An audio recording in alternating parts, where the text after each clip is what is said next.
J'ai repris pour cette émission le titre d'un disque paru en 2009 de l'ensemble Vocame et qui regroupe 18 morceaux de Cassia.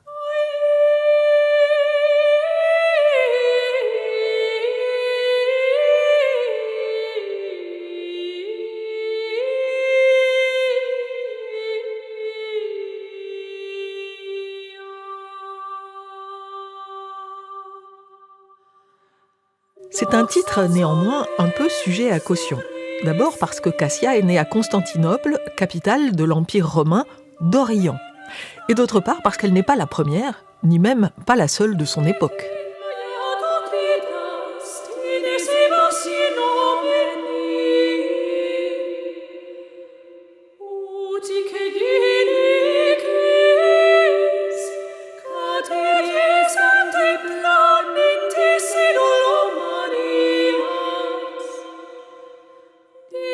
Mais en tout cas, si Cassia n'est certainement pas la première compositrice, une chose est sûre, elle est la première dont les œuvres sont parvenues jusqu'à nous sous forme écrite et déchiffrable. Et après tout, qu'elle soit la première ou non, qu'on considère qu'elle vient d'Orient ou d'Occident, peu importe, tant il est déjà étonnant que les œuvres de Cassia aient été conservées et qu'on se soit souvenu d'elle, alors même qu'elle est née dans une région et à une époque particulièrement misogyne, et où la place des femmes était pour le moins réduite. Non seulement ces œuvres ont été sauvegardées, mais certaines d'entre elles sont encore utilisées aujourd'hui dans la liturgie byzantine.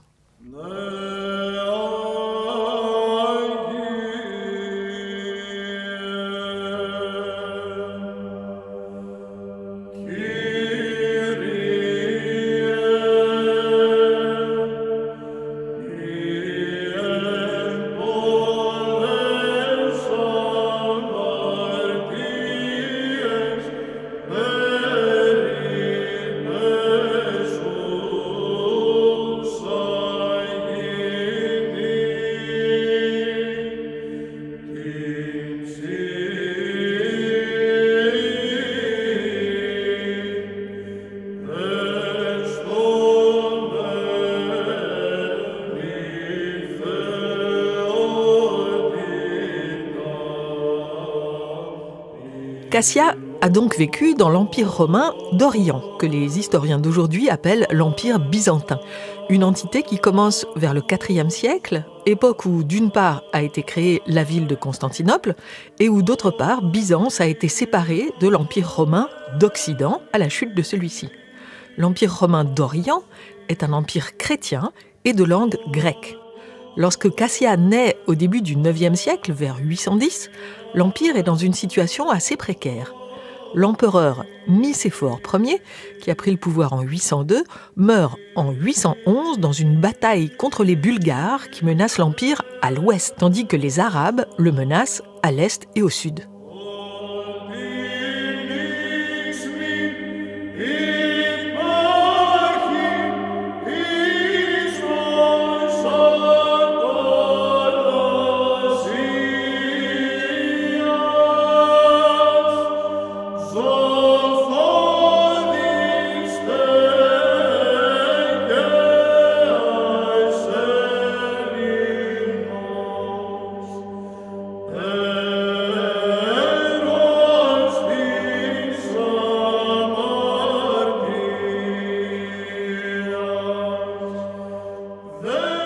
Depuis le milieu du 8e siècle, l'Empire romain d'Orient, en plus des menaces extérieures, est aussi en proie à des troubles religieux qui opposent les iconoclastes, ennemis des images, aux iconodules qui veulent les conserver.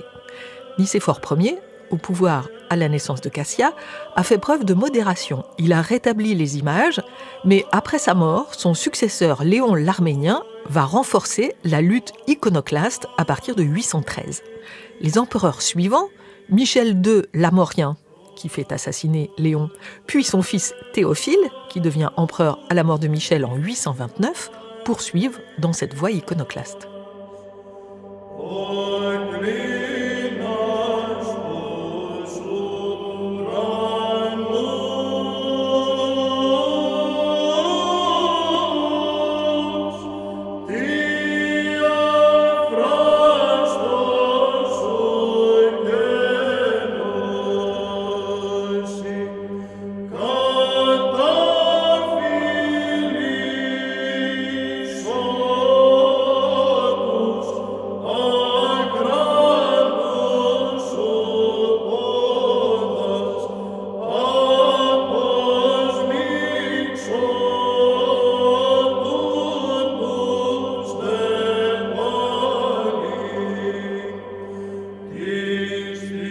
Cassia, qu'on appelle aussi Cassiani, Icassia ou Cassienne en français, est née vers 810 donc à Constantinople dans une famille fortunée associée à la cour impériale.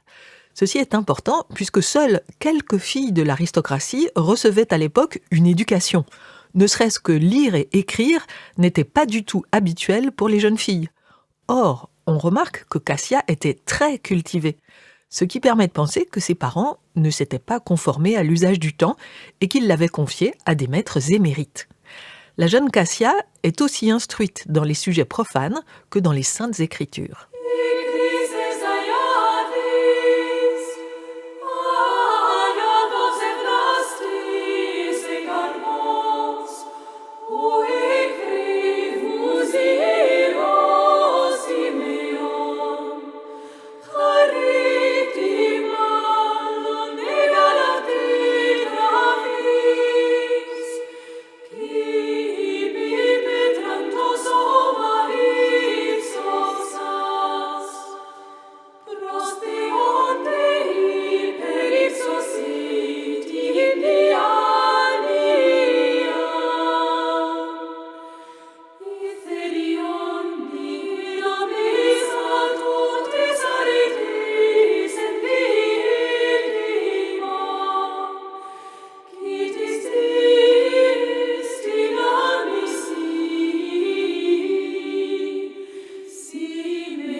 Lorsqu'elle était adolescente, Cassia a échangé une correspondance avec Théodore le Studite, un moine, grande figure de l'église de Constantinople, lequel était impressionné par sa culture et par son style littéraire, tout à fait rare en son temps chez une personne si jeune et une fille de surcroît.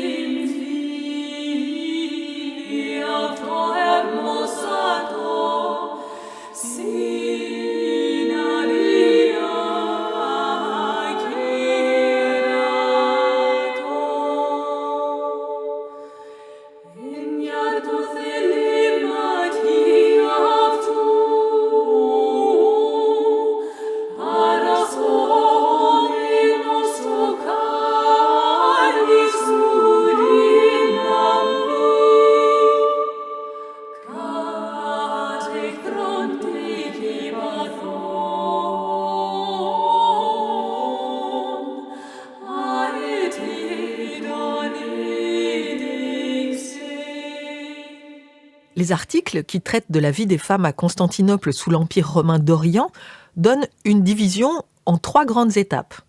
L'enfance, la maternité et le veuvage.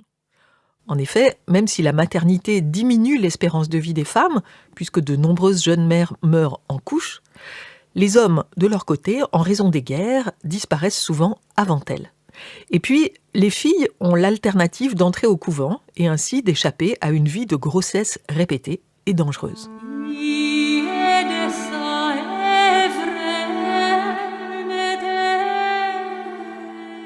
Cassia doit avoir environ 19 ans, en 1829, à la mort de l'empereur Michel II de Constantinople, auquel succède son fils Théophile, qui n'a que 16 ans, mais que son père a associé au pouvoir dès son plus jeune âge.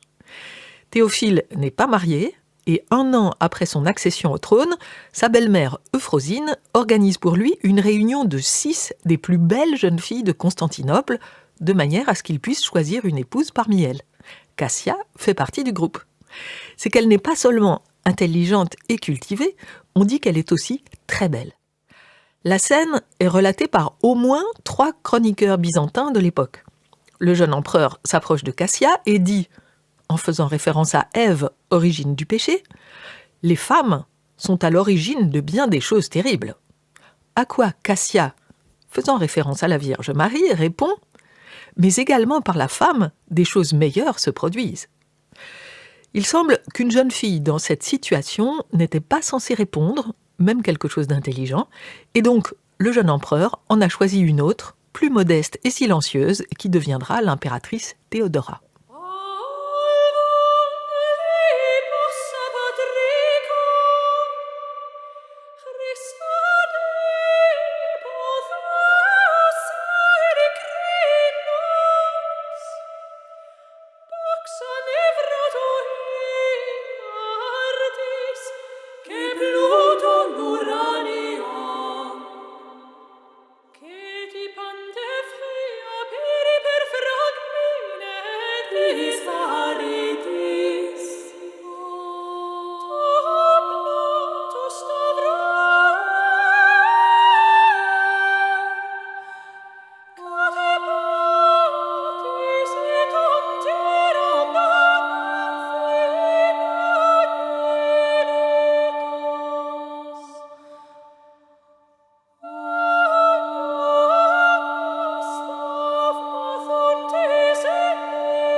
Dès son plus jeune âge, Cassia lutte comme elle peut contre les iconoclastes.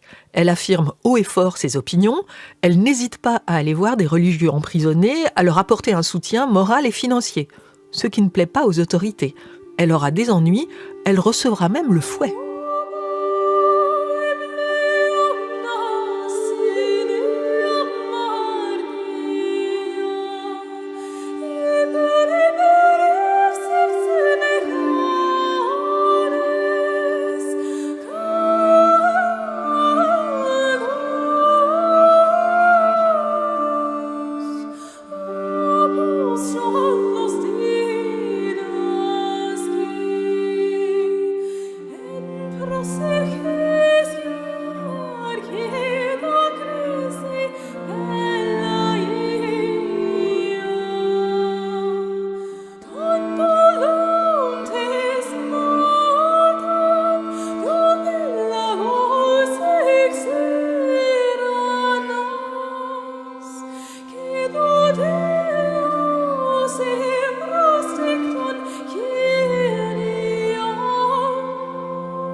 Les commentateurs qui ont laissé des témoignages sur la répartie de Cassia au jeune empereur Théophile ont des avis divergents.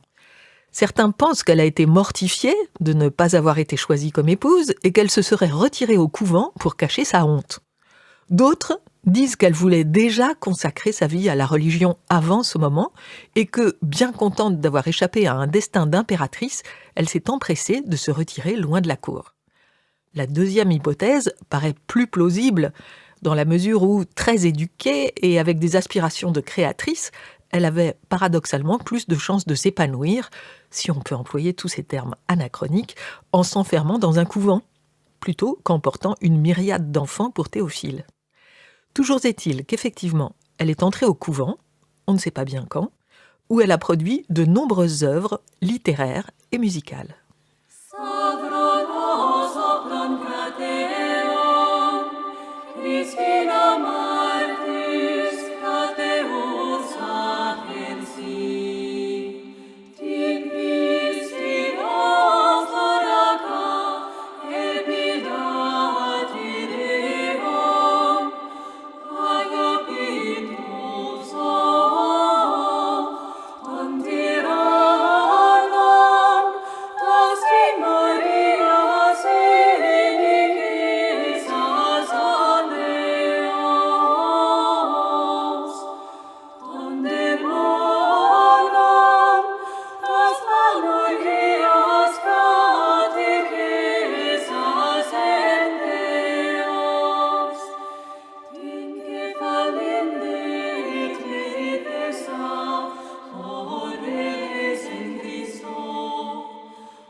Une autre anecdote se trouve encore répétée dans les diverses biographies de Cassia. Anecdote assez romantique et peu vraisemblable, je vous la répète néanmoins. L'empereur Théophile, regrettant quelques années après de n'avoir pas choisi Cassia pour épouse, vient un jour dans le couvent de la jeune femme pour la rencontrer. Elle, qui était en train d'écrire un poème, se cache. Théophile avise le texte laissé en plan et lui ajoute une phrase. Il repart sans avoir vu Cassia. Je vous passe toutes les élucubrations qu'on peut lire sur l'amour supposé de l'un pour l'autre et leurs regrets éternels. Quoi qu'il en soit, l'hymne que Cassia était en train d'écrire portait sur la femme aux nombreux péchés, qui dit, s'adressant au Christ, « J'embrasserai tes pieds immaculés et les essuierai avec les boucles de ma chevelure. » Juste après ce vers, Théophile aurait ajouté « Ces pieds, dont Ève au paradis entendit le son au crépuscule, et elle se cacha de peur. »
C'est probablement après la mort de Théophile en 842, mort qui sonnait la fin de la période iconoclaste, que Cassia a fondé un couvent sur une colline de Constantinople, couvent dont elle est devenue abbesse.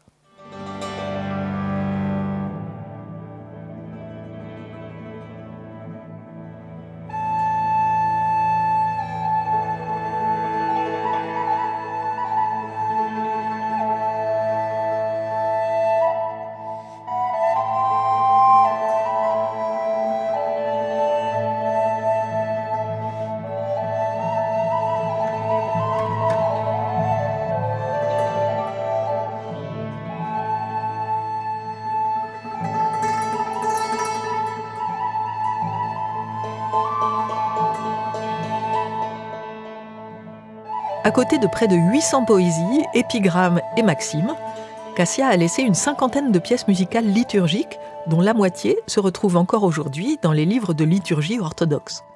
Ce sont des hymnes pour l'office du matin ou du soir et qui se chantent généralement entre les psaumes. Les hellénistes affirment que les textes de Cassia sont extrêmement bien écrits, avec abondance de références à la culture grecque.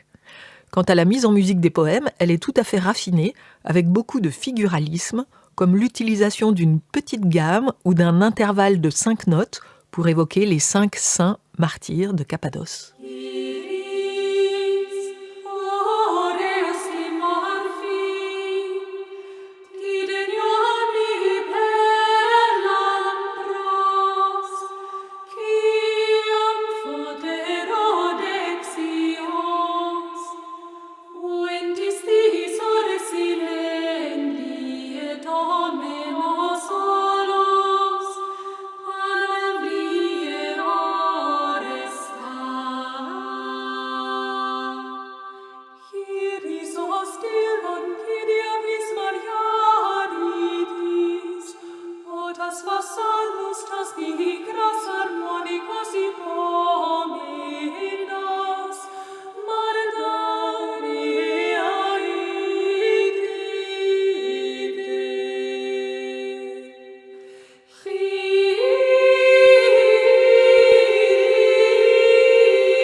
Tin Pentacordon Liran, la lyre à 5 cordes de Cassia, l'ensemble Vocamé, direction musicale Michael Pop.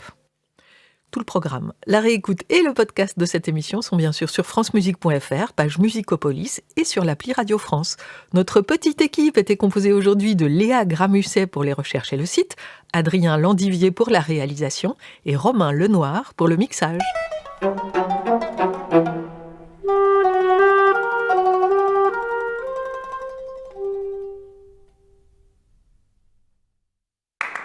À réécouter sur francemusique.fr.